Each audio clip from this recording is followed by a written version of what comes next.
Hello, everybody. It's George from Ireland. Bit of a time lag on the screen. Anyhow, the Papal Conclave commenced just minutes ago at 5:30 Italian time. So here we are, Greenwich Mean Time, 4:37 by my computation.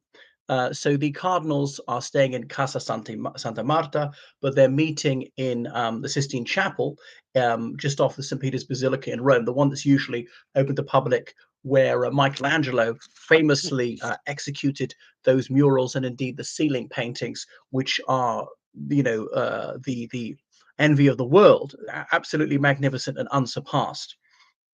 And that's where the papal conclave takes place, really voting. But they've all got bedrooms in Casa Santa Marta, and that's where the Pope died. His bedroom was there, over 133 bedrooms. We thought some of them might have to share. Remember, there's something like 220 cardinals. Only those below the age of 80 are permitted to attend the papal conclave. That rule was introduced by John Paul II. Remember, prior to him, not that many people lived beyond 80. Now, it's not said that no one over 80 can be elected.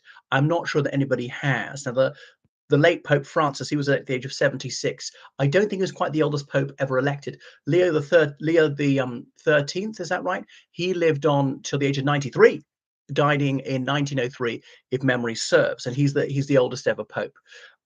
Right. So anyway, the Pope's funeral, when was it?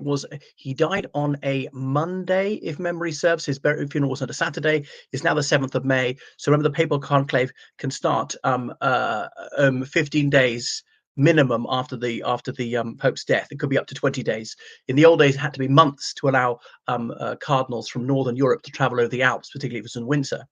But now they can fly from all over the world. They're often issued Vatican passports to enable them to travel easily, like Cardinal Tagle from the Philippines, and he's one of the front runners. On a Filipino passport, he'd be having to get visas to go here, there, and everywhere, and flying at short notice wouldn't be practical. So they're issued Vatican citizenship for as long as they need it, and they can be taken off them when it's judged that they no longer need to travel around on church business so much. Now, because many of them are very advanced age, the various doctors and nurses who might need to go in and out, cleaners and cooks and so forth, and they all take this oath of silence, is they're not to reveal the deliberations of the papal conclave elsewhere. So afterwards, we're not to know who the runners and the riders were, what the arguments were voting for this person or that person, who voted for whom, and so forth. So a ballot will be taken today, and so they will be then. People say that there's no debate. Then I don't actually know, but then they will be given that. What's it called? Sorry, I've got to recharge as I'm doing this. Given a white ballot paper with the Latin words "eligo cum summum pontificum," I elect as a supreme pontiff, and then they write the name, ideally in block capital letters, so the handwriting can't be identified, and then it's counted, and there's scrutineers, and they announce the number of votes for each candidate. If they get two-thirds majority, someone will be elected today. Someone could be elected in a matter of minutes, but that's highly improbable. Remember, it took about 36 hours of time before 2013, 36 hours in 2005.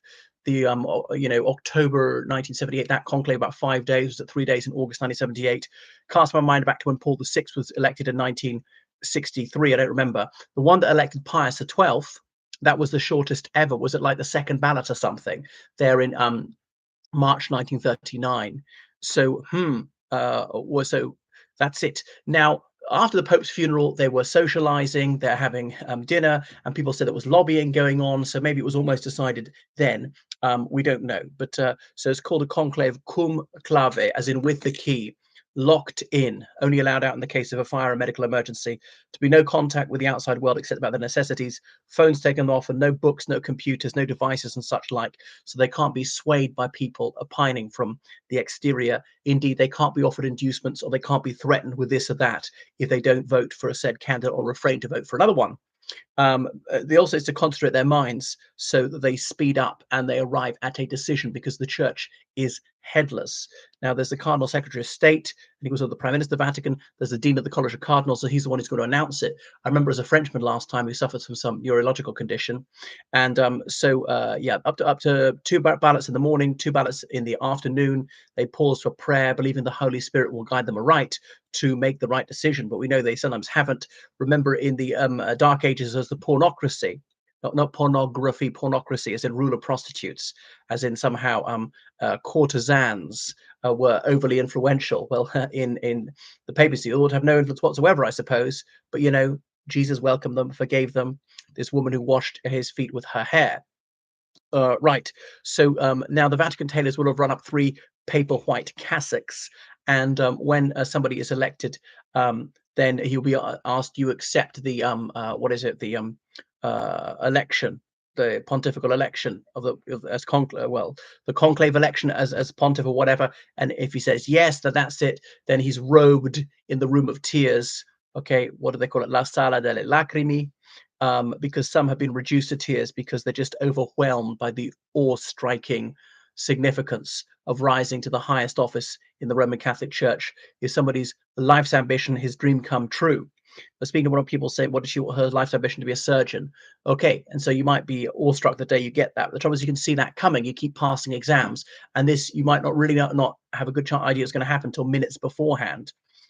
Because they up to go to 33 ballots, seeking a 2/3 majority. If they're unable to arrive that after 33 ballots, they'll accept a simple majority. We don't know what the nomination process is, how they whittle down the candidates. Maybe there is no nomination process. It's all how would I put it, enwrapped in obscurity.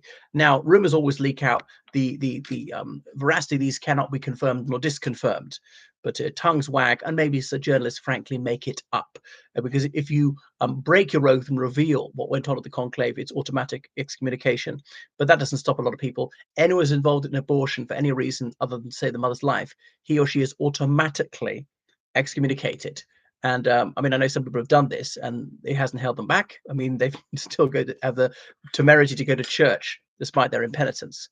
All right. So, and then the papal tailors have got the 3 cassocks for a big man, medium man, small man, so it'll roughly fit because they don't know who's going to be elected, be roughly his size. Remember when Benedict XVI appeared on the lodge? I thought, was this a fix up?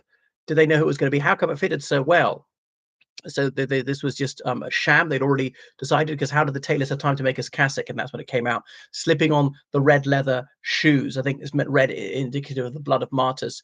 And the dean of the College of Cardinals will announce, you know, in Latin, I announce to you great joy, we have a pope,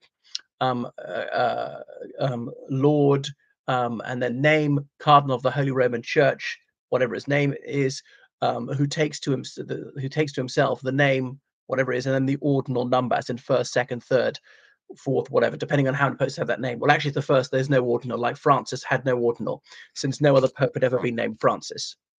I found out about John the 23rd. Really, it was John the 22nd. There was a numbering error, and they gave one pope a higher ordinal than he should have had, but they just stuck with the error, and they didn't go back and reorder them. All right, so we could find out in a matter of hours. You know, tomorrow be more likely, could be the day after, we'll see. So I've already made my forecast. I think Tagle is fairly likely. Italians are not as unlikely as I think, fairly likely in African, because the finances are dire, they might well choose an American. Who else? The German guy, I think, like, no way they're going to pick him for various reasons, because of the scandals. One of the American guys was in Peru because of scandals around him. They can't have a whiff of scandal. All right. So should we go for a non-white to prove a point? Should we go for a progressive? Should we go for a traditionalist? They could compromise. Let's have a traditionalist who's not white, Robert Sarra from Guinea. He's also quite old, so wouldn't be there for that long. 79, the oldest of those who thought to be a serious contender. All right. Well, it's highly exciting and delighting. It's a quasi-monarchy. It's right up my street. Thank you for watching my channel. Make sure you subscribe on Patreon. Donate PayPal, georgecallahan790gmail.com. Goodbye.